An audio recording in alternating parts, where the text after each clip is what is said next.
All right, guys, I apologize about that. I'm not sure exactly where my video cut off. Okay, so what I was saying is that if we start to substitute these values in, remember lower cases are our side length and upper cases are our angles. I have this side length G, right, here's G, and I have this side length H, here's H, but I'm missing F and I'm missing angle G. So this is one of those problems where we're going to have to use the law of cosines twice. So I'm actually going to reset this problem up, and I want to use this angle because it's the only angle that I know. So I'm going to use this angle, angle F. So what I'm going to do is I'm going to say F squared is equal to the other two sides, which are G and H. So G squared plus H squared minus 2, and then remember these match, GH, and then cosine F. So I'm going to go ahead and do this, and what I find is F squared, which is unknown, is equal to 12 squared, which is 144, plus 9 squared, which is 81, minus 2 times 12 times 9 times cosine 53 degrees. Then we're going to do some simplifying. 144 plus 81, I apologize about my dog, is 225. So 225 minus 2 times 9 is 18 times 12 is 216 cosine 53. And at this point, it's a calculator problem. So I'm going to type that directly into my calculator. 225 minus 216 times cosine 53. Oh, I'm in radians right now, though, so I have to get into degrees. Hold on.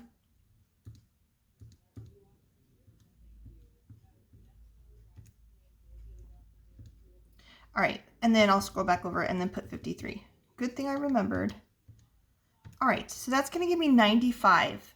So almost exactly 95. So this is 95.007. And remember, this is my F squared. And so then I'll square root both sides, and that will give me that F equals about 9.74 feet. And now that I've done that, now I'm going to go back and use this equation and find cosine G, right? So I'll isolate cosine G, and then I'll cosine inverse both sides to get G by itself. The same thing up here, by the way, you have to sine inverse to get the missing angle by itself. All right, and you notice that, look, well, that's one of your answers. They want you to stop and pick 95. It's not that. All right, the sundial in Mary's garden is 4 feet from the bird bath. Okay, so I'm going to draw her bird bath. Her bird bath is right here. I'll let it be B. And her sundial is 4 feet away. So I'll call this S for sundial. And this distance is 4 feet. It says a flagpole is 2 feet from the bird bath. So the flagpole is 2 feet from the bird bath. I'll call that F. And so this length is 2. The angle formed at the bird bath is 50 degrees. So this angle is 50 degrees. It says a bumblebee flies from the sundial to the bird bath to the flagpole and then back to the sundial. What is the shortest distance in feet that the bumblebee could have flown? Oh, this is 2 feet. All right, so this problem is going to require that we know this side length. I'll call it B because it's across from angle B. And what we're going to need to do is we're going to need to use either law of sines or law of cosines to find this missing length. In this case, I've got the angle across and a missing side, and I've got no other angles.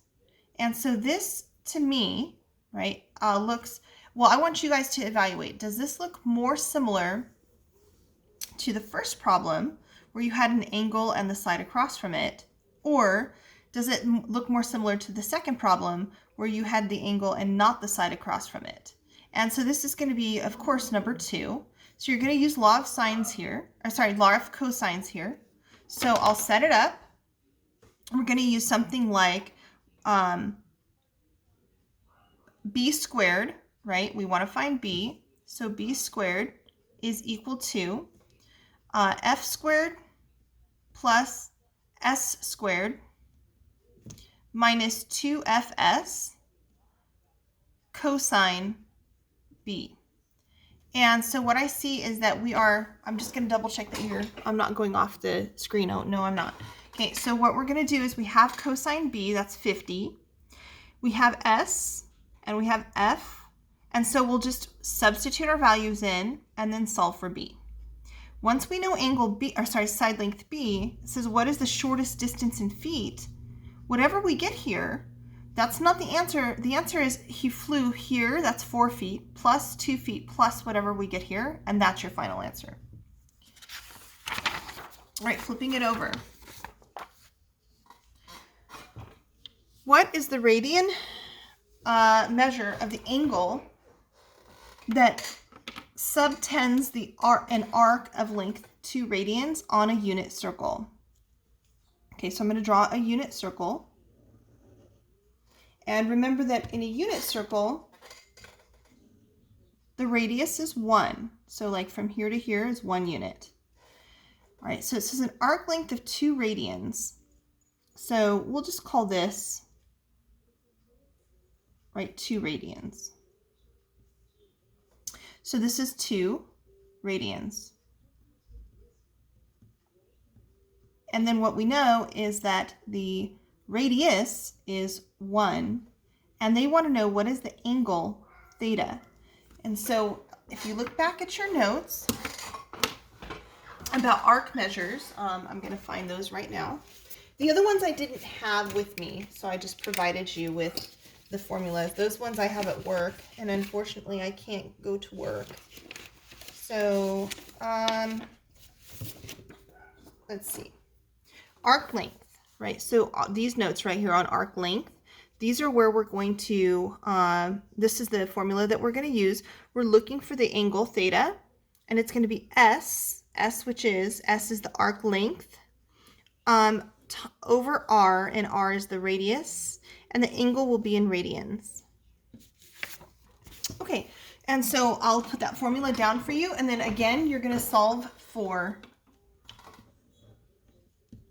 theta. So theta equals S over R, where S is the arc length and R is the radius. All right. Next one, a flag made from a triangular piece of fabric has an angle that measures 37 degrees. So it's a triangular flag. Maybe it looks something like that. One of the angles is 37 degrees. I'll put that right here, 37 degrees. The sides that meet at this angle have lengths of 18 inches and 24 inches. It says, what is the area in square inches of the fabric? All right, so to find that area of the fabric, we're going to have to be able to find all the missing length. So we're going to need to find this missing side. I guess I'll go ahead and label this A. Oh, I should use capital, my bad. A, B, and C. So the first thing that we would need to do is find side B. And so once we find side B, we would use either law of sines or law of cosines to do that. And this one looks like a law of cosines problem. So I'll start setting this up with you. So we would have b squared equals a squared plus c squared minus 2ac cosine b. And we'll fill in all of our information. And then once we get b, what we're going to do is we're going to use the area of a triangle formula, where area equals 1/2 the base times the height. Now, in this case, the base times the height the base and the height have to be perpendicular. So here is actually your height, h. So you're going to have to find, I'm sorry about my dog. You're going to have to find a little more information in order to do this problem. So once you find this side B, this is going to be pretty in depth, right? You're going to have to go back and find h, and then you're going to have to use some law of sines and law of cosines in here in order to determine the height. And I'm going to leave it there, right? It's going to be a little bit of a long problem, but I want you to try it, and I'm giving you my best clues. All right, which expression represents the arc length of a 120-degree angle with radius r? And so again, we're using this formula, but in reverse. We're saying S is equal to theta times r. But remember that theta is in radians, and we're working in degrees. And so you're going to have to change the degrees into radians. And so I'll remind you to change degrees into radians, you're going to do 120 times pi over 180. You guys need to watch your fractions here. And you're going to change that into a certain number of radians, and that will be your theta, and then you will substitute it in to this equation. All right, number 7. Which of the following are equal to cosine 225 degrees? So this is whenever they ask you about something like this, you should understand that you can either change 225 into radians by multiplying by pi over 180, or you can use your unit circle. Now, on the unit, I'm going to use the unit circle. I knew it was the unit circle question because I could tell 225. I know that that's on my unit circle. So on the unit circle, if you go to cosine 225, 225 degrees is right here. And cosine is your x value, so that's negative square root 2 over 2. There's one other place on the unit circle where you get the same value, negative square root 2 over 2 for your x's. You need to find it. And then those are your two answers, and it says select all that apply.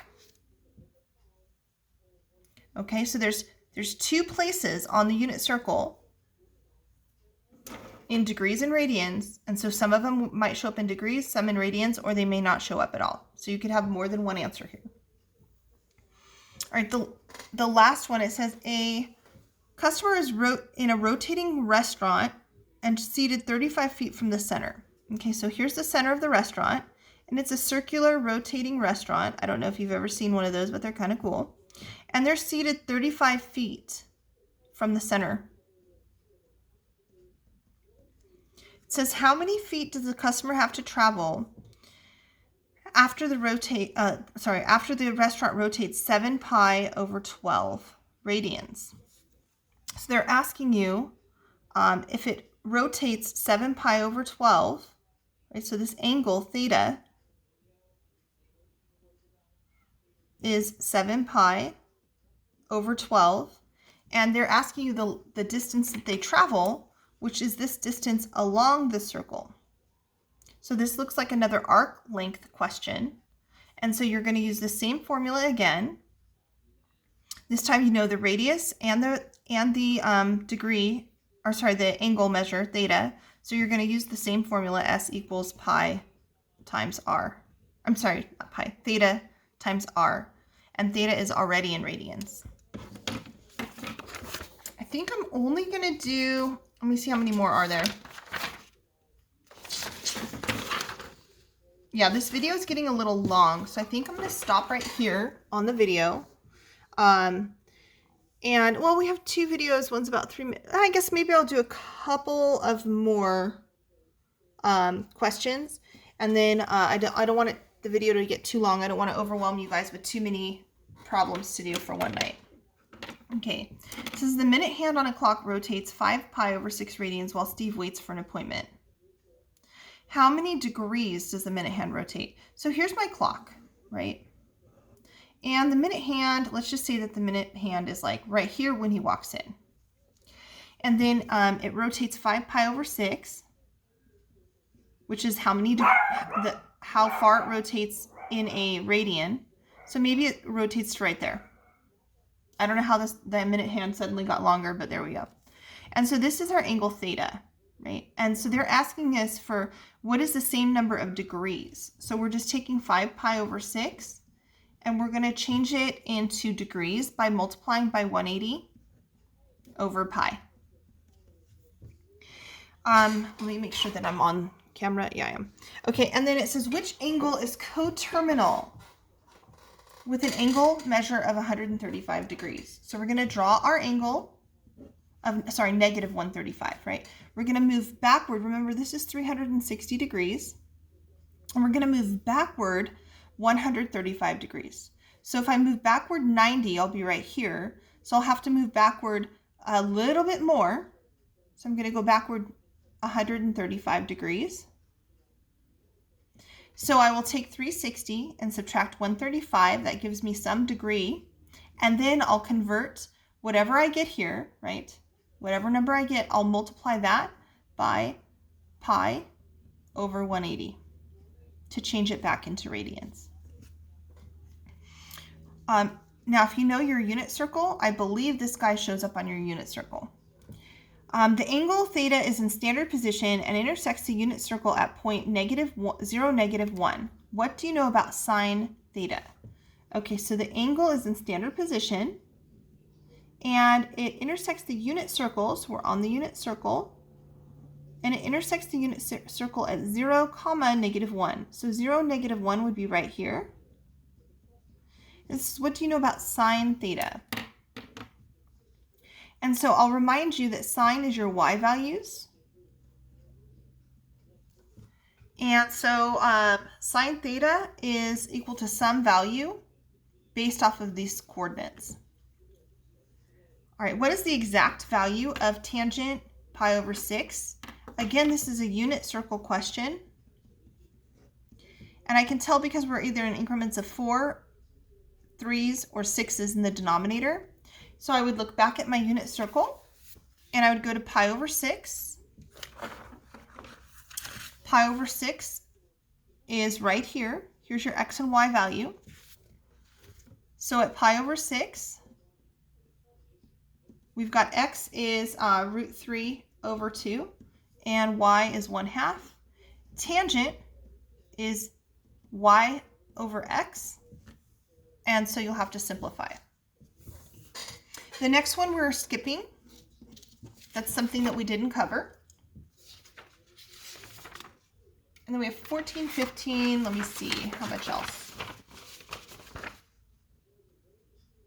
Yeah. So we have quite a few more problems to do. And they're the little bit longer problems. So actually, well, 15 isn't, but